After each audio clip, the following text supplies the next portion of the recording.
Hablar con Ariel Maciel y vamos a hablar un poco del tema sindicatos. Ariel, ¿cómo estás? Buen día. ¿Cómo andás?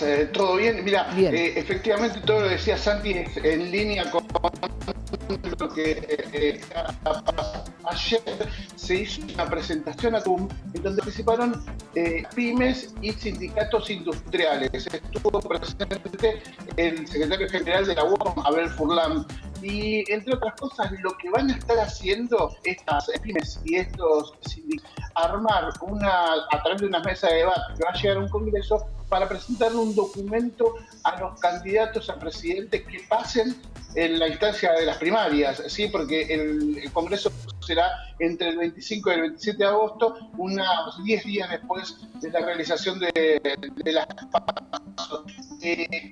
¿Cuál es la preocupación que tiene, igual lo señalabas? Es la pérdida del poder adquisitivo. ¿Qué es lo que dicen? Hay que consolidar el modelo industrial. ¿Por qué? Porque se tienen inversiones fuertes en cuestión de energía, tanto minería, gas, petróleo, el que está y también impacta porque exporta bien. La cuestión es que dice, todo eso va a necesitar que el modelo industrial se consolide, esté bien instalado, pero no alcanza con lo que pasa en el día de hoy, porque lo señalabas recién, Santiago, la pérdida del poder adquisitivo por la inflación y por lo que en algunos sectores hablan, por ejemplo en la UOM, de la falta de redistribución justa de la riqueza que está generando muchos problemas en los trabajadores. ¿Cuál fue la frase de Furlan en ese Zoom, en esa charla? Dijo, no queremos ser representantes de trabajadores pobres. La Claro. verdad es que la preocupación es ascendente entre industriales de todos los sectores. Recordemos que pocas veces en la historia un trabajador que es asalariado tiene condición de pobre.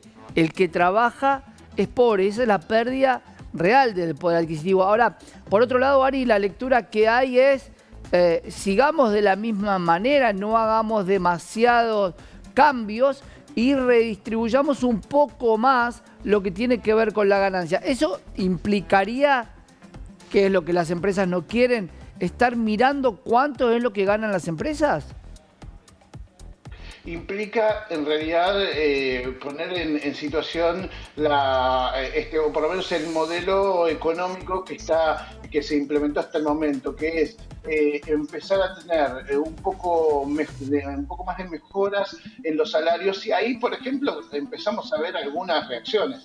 El paro de colectivos que se está dando tanto en la región metropolitana como en otras provincias, que anunció la UT, que puso en marcha, pero que antes había puesto en marcha un sector disidente de los sindicatos, está vinculado con eso, porque las empresas no quieren dar el aumento que Claro. el gobierno intentó imponer, porque el gobierno quiere tener mejores condiciones para los trabajadores, pero las empresas dicen, no es tan así como dicen, que nosotros tenemos una rentabilidad enorme y la inflación es porque nosotros ganamos mucho. Ahí está la discusión, Santiago. Lo que vos decís es, bueno, ¿dónde está el análisis de los números? Lo cierto es que hubo crecimiento de actividad económica. Ayer ya empezamos a ver con números oficiales que empieza a haber ya un descenso, un estancamiento en la actividad, y eso es lo que no quiere el gobierno, pero todo el mundo empieza a poner su lugarcito, por lo menos está pidiendo su espacio para sentarse en esa mesa y que en esa mesa digan, a ver, ¿qué es lo que queremos? ¿Seguir con este modelo industrializador, más generación de trabajo? Sí, pero hoy ya el trabajo industrial no garantiza que haya trabajadores por encima de la línea de pobreza. E incluso hay otro tema que preocupa en este caso al lado de las empresas, que es reducir el trabajo informal por la pérdida de competitividad de aquellas empresas que están dentro de las reglas. O sea, hay un reclamo cruzado por todos lados realmente muy fuerte, pero sí es verdad que este sector industrial se quiere fortalecer para llegar a una discusión con los candidatos presidenciales de cara a sostener por lo pronto el camino. Dice, no hay forma de volver atrás, no es una opción, y por eso es que estarán manteniendo una suerte de tensión durante todos estos meses que vienen. Seguramente las tensiones de entre dos grupos totalmente antagonistas que deberían ir de la mano, pero esto muchas veces me lo planteo yo como cuando vamos a jugar al fútbol y es sin referee. Alguien tiene que poner un poco de orden, porque de acuerdo no nos vamos a poner nunca. Y ahí me parece que cuando hay consenso, mata a la ideología, pero la ideología es la que de alguna manera se mantiene de un lado o del otro para captar los adeptos que están de un lado o del otro. Ese consenso que se necesita en las empresas es difícil que se dé, porque para eso de alguna manera están los sindicatos. Efectivamente, Santiago, y por eso ahí la relación que hacen, la apuesta que hacen en las relaciones entre los sindicatos, entre los dirigentes sindicales y las empresas más cercanas a los trabajadores, en este caso son las pymes. La relación con las grandes empresas no deja de existir porque nosotros hemos visto en algunos pueblos la presencia de sindicalistas que hablan con las grandes empresas y que se ponen de acuerdo en determinadas cuestiones, pero la realidad es que cuando tienen que hablar de la cuestión de bolsillo, todo el mundo dice que no le alcanza. Por lo tanto, ahí es verdad, el referee, ¿quién va a ser? Porque el referee hoy debería ser también el gobierno, pero ya quedó demostrado, por ejemplo, con lo que está pasando con las empresas de colectivo, que este gobierno y la capacidad, la potestad que tiene para imponer o para conducir un conflicto, se le está terminando ese poderío que puede llegar a tener, pues un gobierno en salida desde el punto de vista digamos, de la gestión formal, digamos, ¿no? Ahí claramente está Sergio Massa como un candidato que puede llegar a ser continuidad del oficialismo, pero no necesariamente del gobierno. Por eso ahí la discusión está media dividida, ¿no? Claro. Entre quién lleva la batuta, si Kelly Olmos, una ministra que responde a Alberto Fernández, o Diego Giuliano, el ministro de Transporte, que responde directamente a Sergio Massa. Bueno, hay algunas cuestiones, pero sí es cierto que si no hay referee, alguien se tiene que poner de acuerdo y por lo pronto empiezan a entender algunas cuestiones. ¿Sabes qué les preocupa a los sindicatos y también a las empresas en este momento? La reunión en el Mercosur y el acuerdo con la Unión Europea. Claro. Vuelven a plantearlo como un hecho que puede llegar a generar un impacto con las empresas, con las pymes y con la industria local. Y hay un dato novedoso y seguramente si podemos desarrollar.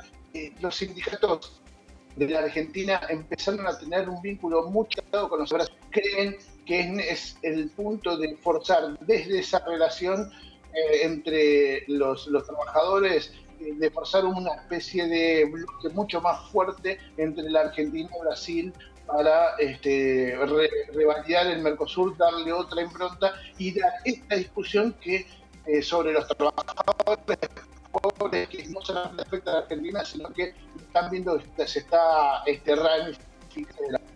Claro, Ari, porque de alguna manera muchas veces se dice y se escucha decir a las empresas, ¿por qué me tienen que limitar a mí la ganancia? Es como si yo le limitara el sueldo a un empleado en función de mi rentabilidad. Y ahí hay una discusión que cuando todo va bien, todos somos felices, todos tenemos un poder adquisitivo, pero cuando las variables están complicadas, ¿quién cede? ¿Cede la empresa? ¿Cede el empleado o cede el Estado a través de subsidios? Efectivamente, Santi, ahí está la discusión central de esto y por lo pronto los sindicatos lo que dicen, nosotros cedimos a tal punto que tenemos trabajadores pobres, esto que hablábamos al principio, Claro. un trabajador que está con un solo puesto de trabajo, digo, en la Argentina es muy natural la multitarea, el multiempleo, porque con un solo trabajo no logras cubrir la canasta básica de alimentos y eso realmente es una tragedia, especialmente para trabajadores que tienen jornadas laborales muy extensas. Por lo tanto, es una discusión muy fuerte, pero bueno, ahí hay que ver dónde está el problema, ¿no? Porque las empresas te dicen eso, nosotros no tenemos capacidad de poder dejar un poco de ganancia porque la rentabilidad ante el problema de la inflación, ante la falta de dólares, ante la competitividad mundial, con los efectos que generó todo el contexto tanto pandémico, de guerra, y ahora incluso también con la sequía que no es solamente al campo, sino que va arrastrándose hacia toda la economía, dice, tampoco tenemos, digamos, los números, los balances finales.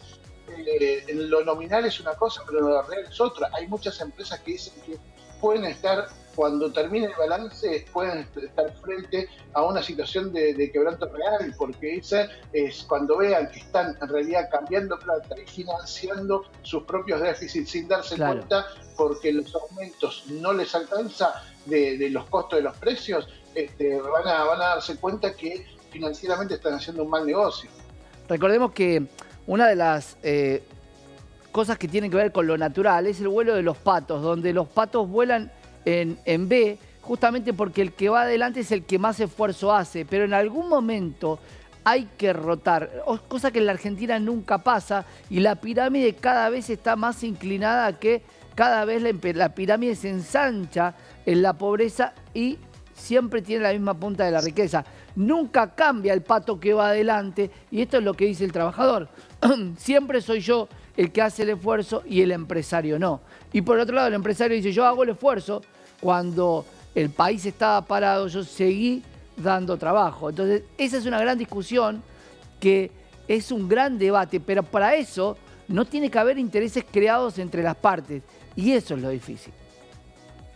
Efectivamente, Santiago, y ahí está el hecho del diálogo político. A ver, claramente todos los esfuerzos que hizo tanto este gobierno como los gobiernos anteriores nunca llegaron a buen puerto. El hecho de sentarse y hacer un acuerdo real, no un acuerdo de precios, no algo que, una foto que lleve a superar una situación contextual, sino, digamos, un acuerdo que se sostenga durante varios años y que incluso pudiera, ya ser una utopía, que pudiera superar un mandato presidencial, ¿no? Digo, eso la Argentina parece poco lógico. Y peor es cuando las variables económicas, las macro, están tan desordenadas, porque pensar en algo de acá a un año es realmente imposible, por lo que la verdad es que es un escenario muy complejo y difícil de equilibrar, pero sin ninguna duda que si no hay un acuerdo social, esta situación puede llegar a ser realmente peligrosa. No lo digo yo, lo dicen el análisis que tienen las propias empresas, y que los sindicatos van revelando también esa relación, ¿no? Sin duda, y lo que vos decís es muy claro, Ari. Un año donde el poder adquisitivo de los empleados pierde frente a un ente externo, que es la inflación, que no lo puede controlar un empleado, que no lo puede controlar la empresa, y ahí la única opción es que el árbitro o no referió como corresponde, o también hay factores externos que condicionan la situación de hoy. Pero es cierto que el que más está perdiendo es el empleado, que todo el tiempo tiene que ir relegando las cosas que había adquirido, y por eso esto que hablamos de que alguien tiene que ceder. Ari, gracias por este pasaje y por poder reflexionar un poco entre las empresas y los sindicatos.